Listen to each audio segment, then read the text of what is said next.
Over the past few weeks, the government of India has been defending its decision to deport illegal Rohingya from the country. In its arguments in the Supreme Court, New Delhi said that radicalized immigrants pose a threat to national security. The government cited intelligence inputs. We brought you telephone intercepts to drive home the fact that terror organizations were tapping into the Rohingya crisis to fuel their factories of jihad. And today, WION has accessed fresh evidence further substantiating this claim. We have in our possession images showing Rohingyas with suspected Jaish-e-Mohammed terrorists. The images show a group trying to enter Jammu and Kashmir, reportedly to foment terror in the valley. Agencies believe Rohingyas could be working as guides or porters for the Jaish. These pictures on your screen were allegedly taken last month near Poonch, which in recent times has faced continued ceasefire violations from Pakistani troops. But the story does not end there. WION has also learned through sources that the Jaish-e-Mohammed and Lashkar-e-Toiba are seeking the help of Pakistan's ISI to recruit Rohingyas. Finance Minister Arun Jaitley today justified the government's position on security concerns and the terror link. जो affidavit सरकार दे चुकी है वही सरकार का stand है। अब देश की सुरक्षा के कारण क्या है, देश की विदेश नीति इस संबंध में क्या है, हमारी ह्यूमैनिटेरियन कंसिडरेशंस क्या हैं, हम मदद भी कर रहे हैं बांग्लादेश की और अन्य की, उनको अनाज वगैरह भेजकर ह्यूमैनिटेरियन कारणों से, और उसके बाद देश के ऊपर जनसंख्या संतुलन पे क्या असर पड़ता है, ये सारे फैक्टर्स होते हैं। इससे पहले सरकार देश का निर्णय के संबंध में निर्णय लेती है। ये पॉलिसी विषय है जिसपे सरकार ने जो अपना निर्णय लिया है वो एफिडेविट के रूप में सुप्रीम कोर्ट के सामने रख दिया है। Let's keep the arguments aside for a minute and focus on the facts. India is not a signatory to the United Nations Conventions on Refugees, but so far India has adhered to the standards of this convention, as well as the principle of non-refoulement, which basically means that refugees can be allowed to stay if conditions of danger in their home country prevail. But in the case of the Rohingya, this argument of non-refoulement falls flat. The evidence of terror links poses concerns to India's national security. Moreover, the involvement of known terrorist entities in this case makes the situation even more critical. Intelligence agencies are expected to share evidence to this effect with the Supreme Court on the 6th of October. Now, images from the border linking Rohingyas to Jaish-e-Mohammed have alerted authorities in the valley. Security has been stepped up. A manhunt is underway to catch these suspects. A sizable number of Rohingyas live in the state of Jammu and Kashmir, interestingly, of all places in India. And such movements raise a serious red flag for the security agencies. They have warned that the Rohingya fleeing from Myanmar could sneak into India using the sea route. The Indian Navy and Coast Guard have sealed the maritime boundary and stepped up patrolling.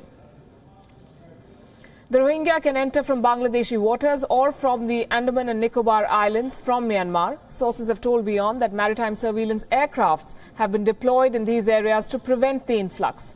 Patrolling ships and border guards have been pushed into service. The growing radicalization of the Rohingya is not just a threat for Myanmar or India, it also poses concerns for Bangladesh. Last year, 2 terrorists were arrested in that country who allegedly confirmed that the Rohingya received the ISI's support. This included training and financial assistance. These factors have made the Rohingya issue critical to the 3 countries we're talking about and one to watch closely. With us this evening, Kanwal Sibul, former diplomat, Brahma Chelani, Professor of Strategic Studies at Centre for Policy Research in New Delhi, and Phil Robertson, Deputy Director, Asia Division at the Human Rights Watch, with us from Bangkok. Good evening to all of you. Let me start with Kanwal Sibul. The government has made its position very clear, sir, but many say deportation is easier said than done. What kind of legal and logistical challenges do you see going forward? Well, first of all, we don't have to vindicate our stand to anybody, because we shouldn't be too much bothered by what these international human rights organizations and others say. We have gone through this.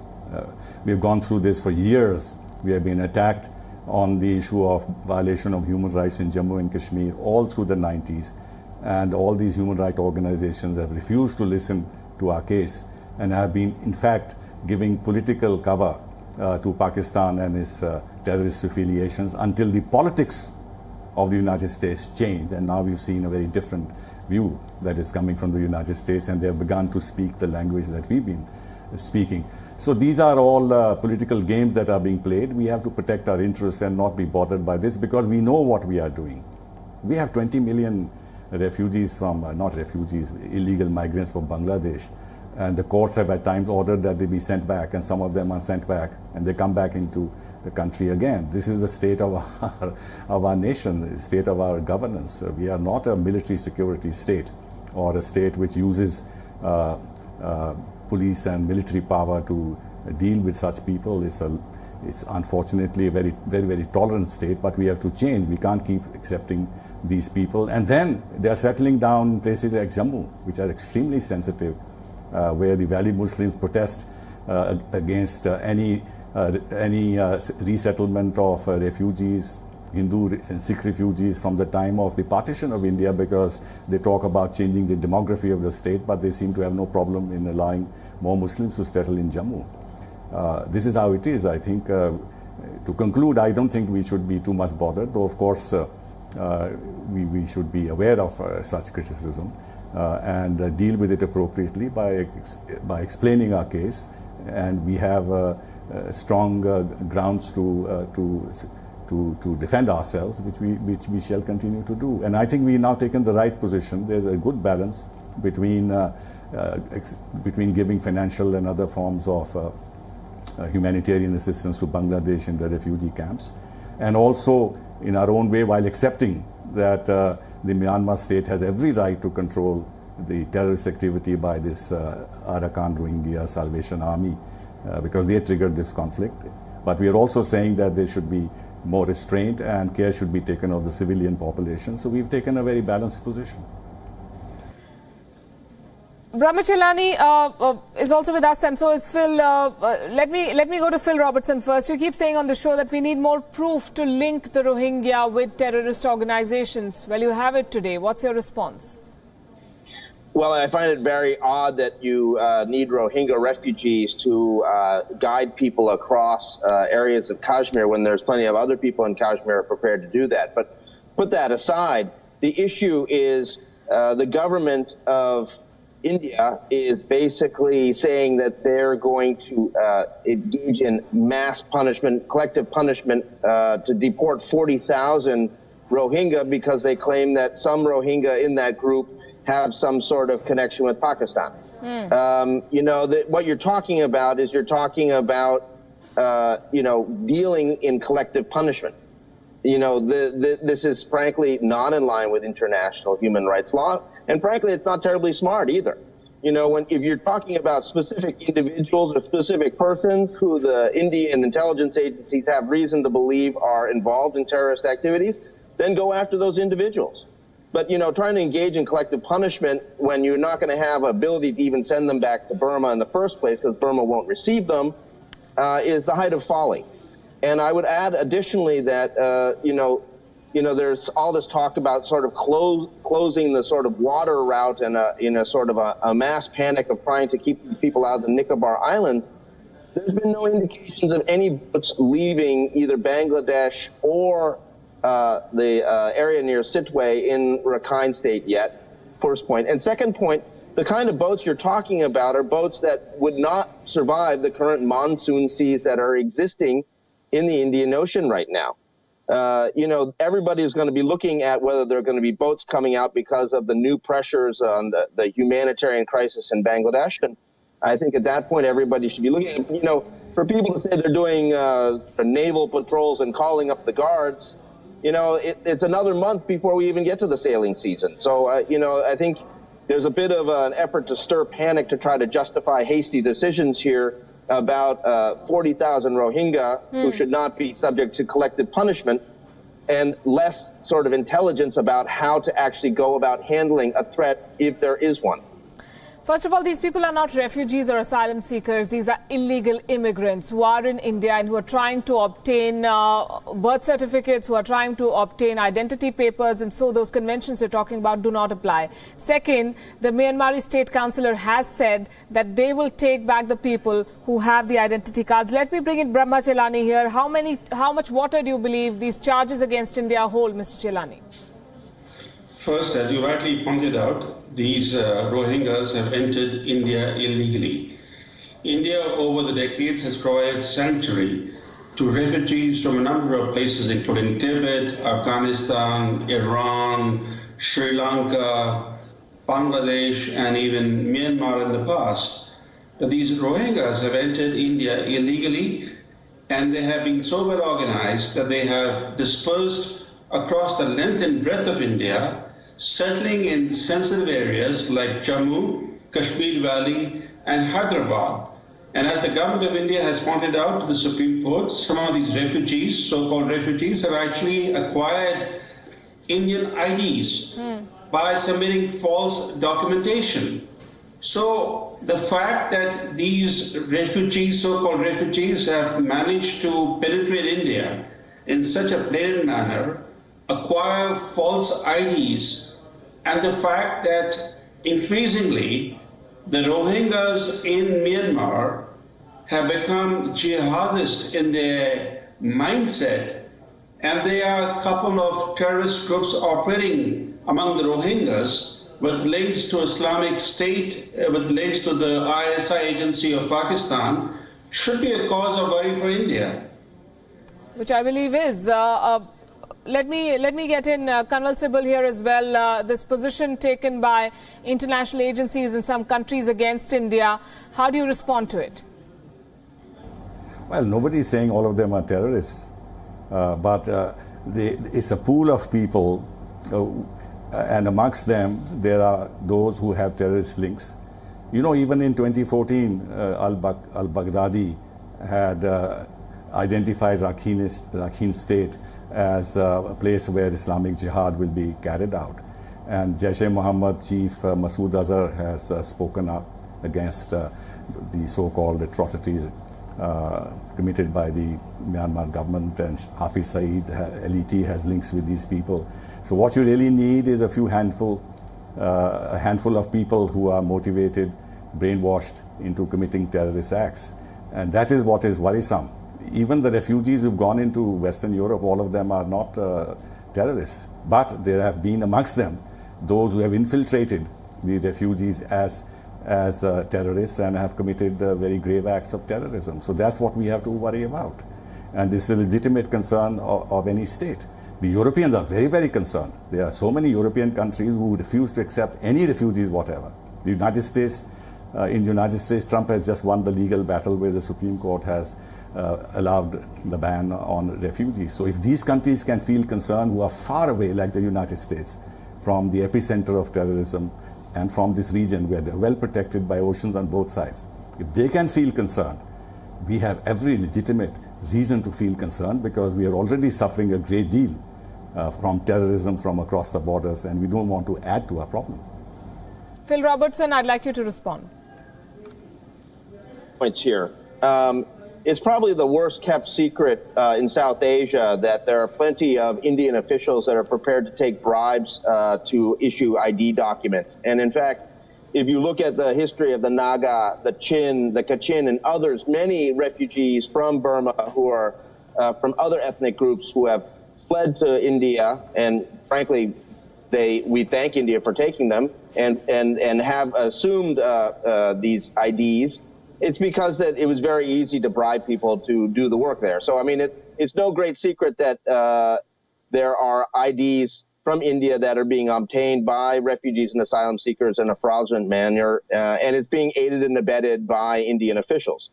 Second of all, I mean, a misunderstanding that because various different international jihadis raise issues about the Rohingya, and we've heard those. We've heard those from Al-Qaeda, we've heard them from ISIS and from others. It's quite clear that those individuals are also using the Rakhine situation, the ethnic cleansing of the Rohingya, for their own purposes. And those purposes are primarily connected to recruiting people in the Middle East or elsewhere to join their organizations. What we have seen very clearly in Bangladesh is a high degree of concern from Bangladesh about any sort of international collaboration with the Arakan Rohingya Salvation Army. But unfortunately, that sort of interest has not been also seen from the Burma side.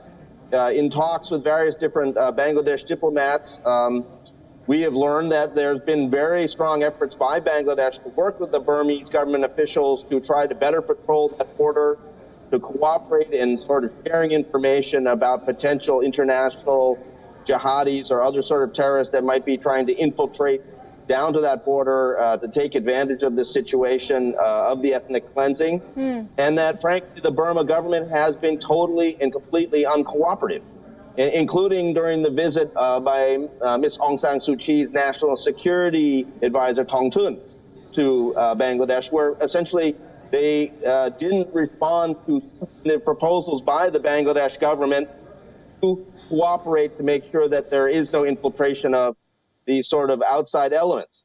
So I think that, you know, it's quite clear that there's some very serious gaps here, and it's not necessarily because ARSA is doing things, but it's because also there are others who are not interested in it. I'm sure. Finally, let me say that on the issue of the United States government, it would be when the many Rohingya fled the Bangladesh and Burma in May 2015 on boats, there was an agreement to have international resettlement of those Rohingya who landed in Thailand, Indonesia, and Malaysia, the third countries. The vast majority of those people who were resettled as refugees went to the United States. So the United States has taken Rohingya, and it.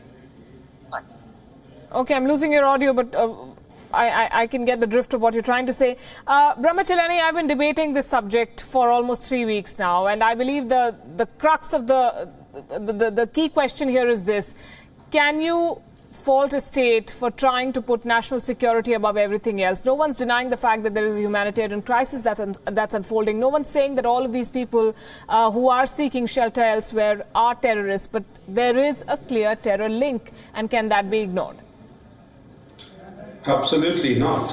And there are two things here that we should bear in mind. The first, the historical record on this. The Rohingya militants have been waging jihad since the 1940s. They were in the vanguard of the Pakistan movement. They wanted the northern part of Rakhine state to merge with East Pakistan. So even before Pakistan became a reality, the jihad had started in northern Rakhine state, which was then known as the Arakan region. And since then,